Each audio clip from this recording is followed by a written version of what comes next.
हरि नारायण नारायण हरि हरि हरि ओम नमो नारायण ओम नमो नारायण। आज सुनेंगे उत्पन्ना एकादशी व्रत कथा। तो एक बार बोलिए प्रेम से विष्णु भगवान की जय, लक्ष्मी माता की जय, उत्पन्ना एकादशी माता की जय। धर्मराज युधिष्ठिर कहने लगे कि हे महाभाग, मैंने कार्तिक शुक्ल एकादशी अर्थात प्रबोधिनी एकादशी का सविस्तार वर्णन सुना। अब आप कृपा करके मुझे मार्गशीर्ष माह के कृष्ण पक्ष की एकादशी के विषय में भी बतलाइए। इस एकादशी का क्या नाम है तथा इसके व्रत का क्या विधान है, इसकी विधि क्या है, इसका व्रत करने से किस फल की प्राप्ति होती है, कृपया यह सब विधान पूर्वक कहिए। भगवान श्री कृष्ण बोले, मार्गशीर्ष माह के कृष्ण पक्ष में आने वाली इस एकादशी को उत्पन्ना एकादशी कहा जाता है। यह व्रत शंखोधर तीर्थ में स्नान करने की भगवान के दर्शन करने से जो फल प्राप्त होता है उसके बराबर पुण्य मिलता है। व्रत करने वाले भक्त को चोर, पाखंडी, पर स्त्री, गामनी, दिनंग, मिथ्याभाषणी तथा किसी भी प्रकार के पापी से बात नहीं करनी चाहिए। इसका महात्म्य मैं तुमसे कहता हूँ, ध्यान पूर्वक सुनो।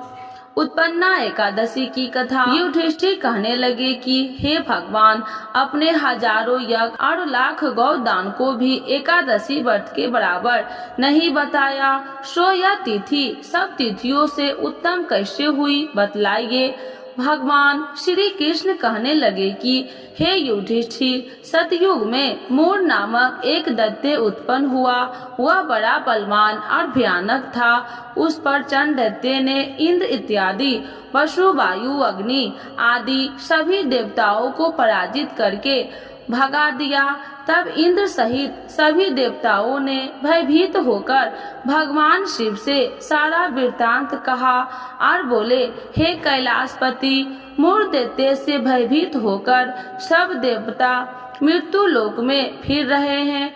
तब भगवान शिव ने कहा, हे देवताओं, तीनों लोकों के स्वामी, भक्तों के दुख का नाश करने वाले भगवान विष्णु की शरण में जाओ, वे ही तुम्हारे दुखों को दूर कर सकते हैं। शिव जी के ऐसे वचन सुनकर सभी देवता क्षीर सागर में पहुँचे। वहाँ भगवान को शयन करते देख हाथ जोड़कर उनकी स्तुति करने लगे कि हे देवताओं, द्वार स्तुति करने योग्य प्रभु, आपको बारंबार नमस्कार है। हे देवताओं की रक्षा करने वाले मधुसूदन, आपको नमस्कार है। आप हमारी रक्षा करें।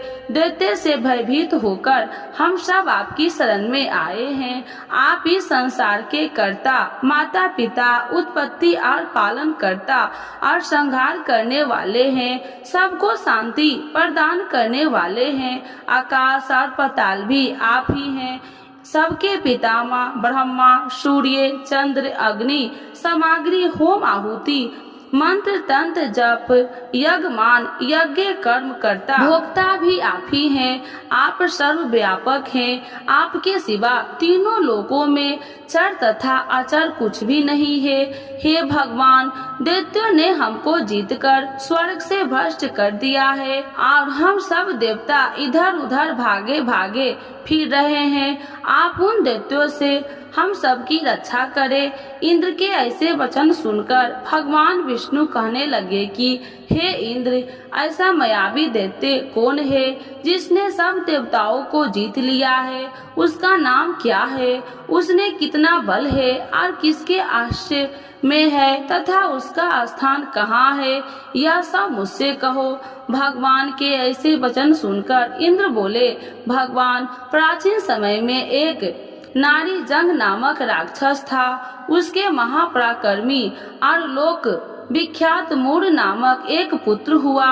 उसकी चंद्रावती नाम की नगरी है। उसी में सब देवताओं को स्वर्ग से निकालकर वहां अपना अधिकार जमा लिया है। उसने इंद्र, अग्नि, वरुण, यम, वायु, इस चंद्रमा ने तेरता आदि सबके स्थान पर अधिकार कर लिया है। सूर्य बनकर स्वयं ही प्रकाश करता है, स्वयं ही मेघ बना बैठा है और सबसे अजय है। हे असुर निकंदन, उस दुष्टों को मारकर देवताओं को अजय बनाइए। यह वचन सुनकर भगवान ने कहा, हे देवताओं, मैं शीघ्र ही उसका संहार करूंगा। तुम चंद्रावती नगरी जाओ। इस प्रकार कहकर भगवान सहित सभी देवताओं ने चंद्रावती नगरी की ओर प्रस्थान किया। उस समय जब दैत्य मूढ़ सेना सहित युद्ध भूमि में गरज रहा था, उसकी भयानक गर्जना सुनकर सभी देवता भय से मारे चारों दिशाओं में भागने लगे। जब स्वयं भगवान रणभूमि में आए तो दैत्य उन पर भी अस्त्र शस्त्र आयुध लेकर दौड़े। भगवान ने उन्हें सर्प के समान अपने बाणों से बीध डाला। बहुत से दैत्य मारे गए, केवल मूढ़ बचा रहा। वह अविचल भाव से भगवान के साथ युद्ध करता रहा। भगवान जो भी छीन बाण चलाते वह उसके लिए पुष्प सिद्ध हो जाता। उसका शरीर छीन भिन्न हो गया, किंतु वह लगातार युद्ध करता रहा। दोनों के बीच मल्ल युद्ध भी हुआ। 10,000 वर्ष तक उनका युद्ध चलता रहा, किंतु मोर नहीं मारा। थककर भगवान बद्रिकाश्रम चले गए। वहाँ हेमावती नामक सुंदर गुफा थी। उसमें विश्राम करने के लिए भगवान उसके अंदर प्रवेश कर गए। वह गुफा 12 योजन लंबी थी और उसका एक ही द्वार था। भगवान विष्णु वहाँ योग निद्रा की गोद में सो गए। मूढ़ भी पीछे पीछे आ गया और भगवान को सोया देखकर मारने की उद्यत हुआ। तभी भगवान के शरीर से उज्जवल कांतिमय रूप वाली देवी प्रकट हुई। देवी ने राक्षस मूढ़ को लड़कार युद्ध किया और उसे तत्काल मौत के घाट उतार दिया। श्री हरि जब योग निद्रा की गोद से उठे तो वह सब बातों को जानकर उस देवी से कहा कि आपका जन्म एकादशी के दिन हुआ है, अतः आपका उत्पन्ना एकादशी के नाम से पूजित होगी। आपके भक्त वही होंगे जो मेरे भक्त हैं। तो एक बार बोलिए प्रेम से विष्णु भगवान की जय, लक्ष्मी माता की जय, उत्पन्ना एकादशी माता की जय। आइए भक्तों, आज सुनते हैं तुलसी माता की चालीसा। यह चालीसा सुनने से होती है हर रोगों से मुक्ति, मिलती है सुख समृद्धि का आशीर्वाद। तो एक बार बोलिए प्रेम से विष्णु भगवान की जय, तुलसी माता की जय, भगवती माता की जय। श्री तुलसी महारानी करो विनय सिरनाय, जो मम हो संकट विकट दीजे मात नसाय। नमो नमो तुलसी महारानी, महिमा अमित न जाए बखानी। दियो विष्णु तुमको सम्माना, जग में छायो सुयस महाना। विष्णु प्रिय जय जयंती भवानी, तिहु लोक की हो सुख खानी। भगवत पूजा करे जो कोई, बिना तुम्हारे सफल न हो। जिन घर तब नहीं होए निवासा, उस पर करे विष्णु नहीं वासा।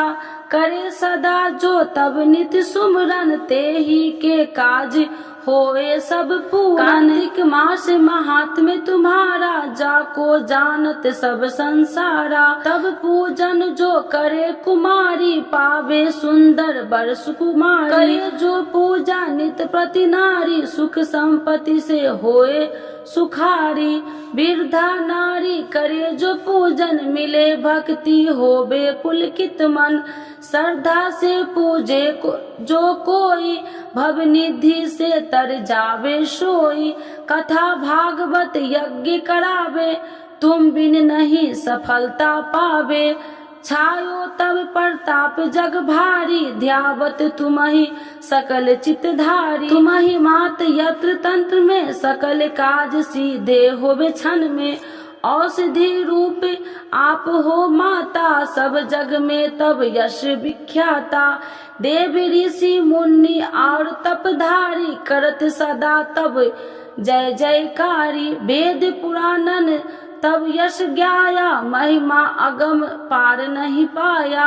नमो नमो जय सुख कारिणी, नमो नमो जय दुख निवारिणी। नमो नमो सुख संपत्ति देनी, नमो नमो अख काटन छेनी। नमो नमो भक्तन दुख हरनी, नमो नमो दुष्टन मद छेनी। नमो नमो भव पार उतारिणी, नमो नमो परलोक सुधारिणी। नमो नमो निज भक्तन उबारिणी, नमो नमो जन काज सवारिणी।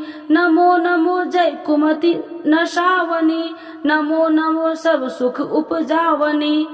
जयति जयति जय तुलसी माई, ध्याऊ तुमको शीश नवाई। निर्जन जानी मोहि अपनाओ, बिगड़े काज आप बनाओ। करूँ विनय मैं मात तुम्हारी, पूर्ण आशा करूँ हमारी। शरण चरण कर जोड़ी मनाओ, निस दिन तेरे ही गुण गाऊं। करहु मात यश अब मोह पर दाया, निर्मल होए सकल मम काया। मांगू मात या वर दीजे, सकल मनोरथ पूर्ण कीजे। जानू नहीं कुछ नेम उचारा, क्षमहु मात अपराध हमारा। 12 मास करे जो पूजा, ताशम जग में और न दूजा। प्रथम ही गंगा जल मंगवावे, फिर सुंदर स्नान करावे। चंदन अक्षत पुष्प चढ़ावे, धूप दीप नैवेद्य लगावे। करे आचमन गंगा जल से, ध्यान करे हृदय निर्मल से। पाठ करे फिर 40 की, स्तुति करे मात तुलसी की। यह विधि पूजा करे हमेशा, ताके तन नहीं रहे कलेशा। करे मास कार्तिक का साधन, शोभे नित्य पवित्र सिद्ध होई जाई।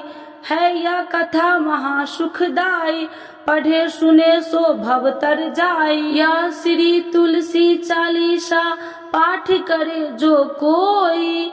गोविंद सो फल पावही, जो मन इच्छा होई। तो एक बार बोलिए प्रेम से विष्णु भगवान की जय, तुलसी माता की जय, भगवती माता की जय, सर्व देवी देवताओं की जय।